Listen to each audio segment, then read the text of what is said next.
Hello, welcome back to my channel. My name is Kayla and I like to talk about books, book reviews, reading vlogs, that kind of stuff. So if that interests you, then please like, subscribe. But today I'm going to be talking about my autumn reading list. Of course, it's almost like an obligatory video in a lot of ways. So if you're interested in some of the books that I'm going to be reading in the upcoming season, then keep watching.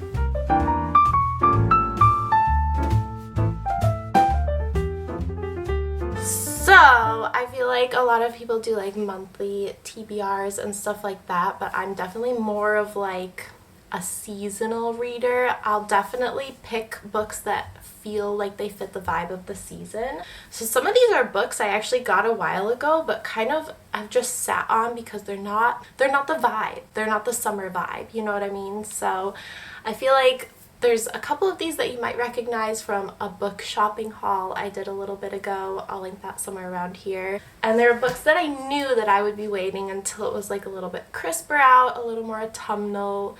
The days are shorter. It's just, you know, different vibes for different seasons. I actually do the same thing when I travel too. I will pick books based on like where I'm going to. And I thought I was going to be going somewhere this year. I thought I was going to be traveling in the autumn like more extensively than I will be. I'm going a few places, but I thought I was going to be doing like an abroad trip, but my baby's passport is experiencing a lot of delays, so that's probably going to wait, but that's okay. We still have some fun stuff planned. But anyway, let's just get into some of the books I'm going to be reading. The first one is, like I said, a book from my latest book haul. I think it was my latest book haul. From a book shopping haul I did a little bit ago, and that is Murder in an Irish Village. This is by Carleen O'Connor. I've never read anything by her. As far as I know, I don't know if she has a ton of books, but I haven't read anything by her. It's basically about like they discover a body, these siblings who like run a pub or a bar or something. Bistro. It's a bistro. They discover a body in there one day and basically go about solving the mystery surrounding it. So there's not a lot of details you need to know or I need to know. It just sounds like an interesting, cozy little Irish vibe mystery. So I definitely was like, oh my gosh, this looks so cute. It just feels like the vibe. I love like just kind of I would say like a lighthearted mystery, because there's definitely, if there's a body found, it can't be that lighthearted, but it just seemed like kind of a fun little read to just like pick up when the days, as I said, are getting a little bit shorter and you kind of like just want to read more because you're inside being cozy. The next book on my list is, well, there's two, but My Grandmother Asked Me to Tell You She's Sorry. And this is another Friedrich Beckmann. Again, it was from my most recent book haul, and I just knew that it was something I would want to read in the autumn, so I am so excited for this. The next one is kind of random. It's not the typical book I would read, but it's called Nonviolent Communication, and it's one that I'll be picking up and putting down a lot this season, mainly to actually help me like parent my toddler really well and teach her how to deal with some of her feelings.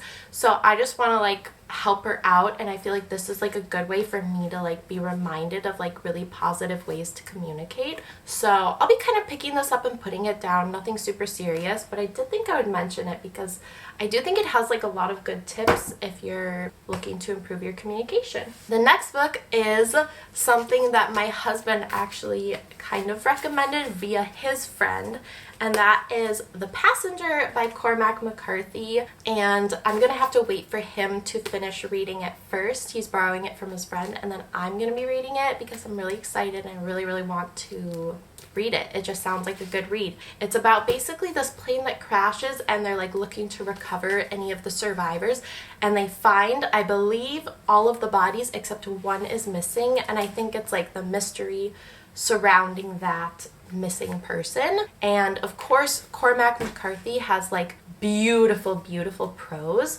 so honestly, even if the story is not my cup of tea, it's probably gonna be at the very least like pretty to read. So I'm kind of excited about that. The next two books, or the last two books that are on my autumn reading list, are books that have not yet come out yet. So these are actually new releases.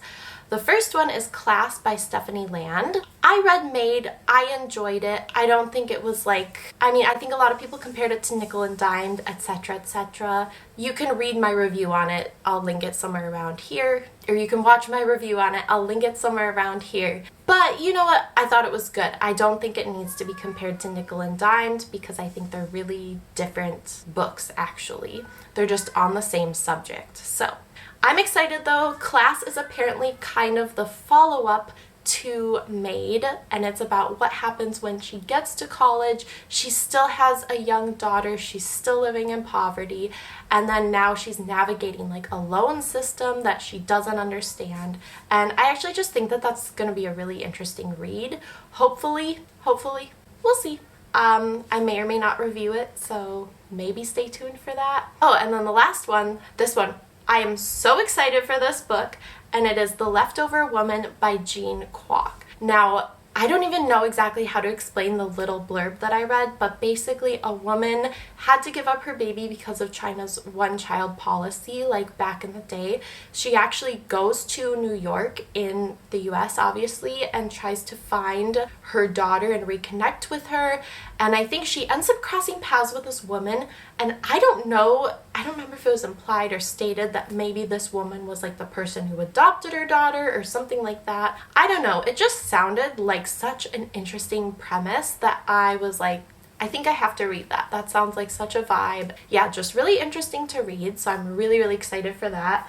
That I will almost certainly be doing a review on, probably, just because I feel like it's like a buzzy somewhat buzzy new release. I don't know how buzzy it is, but like I thought it sounded really interesting, and I've definitely heard a little bit about it, so maybe I'll do a review. But those are all the main things I'm going to be reading this season that I have not read yet. There's one thing that I'm going to be rereading, which I always do in like kind of the drearier days, and that is going to be some Sherlock Holmes. I don't know yet which stories, but I always reread Sherlock Holmes in like autumn, maybe spring, when it's like dreary, drizzly. So when there's a dreary day, you can catch me rereading some of those. But that is going to be it for my autumn reading list. There may be some obviously other books that I'll pick up along the way and impromptu. But yeah, just let me know what you're interested in reading this upcoming season. Like, subscribe, all of that, and I will see you later.